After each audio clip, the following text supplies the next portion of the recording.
Aber eins sag ich Ihnen. Wenn Sie nur die geringste Chance haben wollen, heutzutage zu jemandem durchzudringen, müssen Sie verdammt nochmal Klartext reden. Und es soll dunkel sein, weil dann keiner uns stört. Ist egal wie du schreist, weil ich's leider nicht hör. So viel Fragen in meinem Kopf, wer ist überhaupt uns? Heute nenn ich's Arbeit, früher auch Kunst. Und es gab nie ein Wir, es gab immer nur du.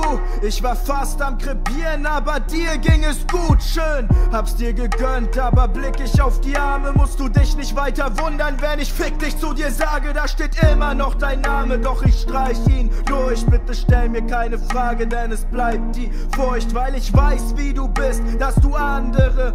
Hätte ich früher gewusst, was ne Schlange du bist. Ich hab ständig gesagt, bitte geh niemals fremd. Und du sagst nur, ey, ich bin kein Medikament. Wegen dir, Schatz, sah ich den Lichtblick im Messer. Hast recht, Gift trifft es besser, ich schließ langsam ab, aber irgendwas klappt nicht. Ständig gestritten, wahrscheinlich mit Absicht, ha?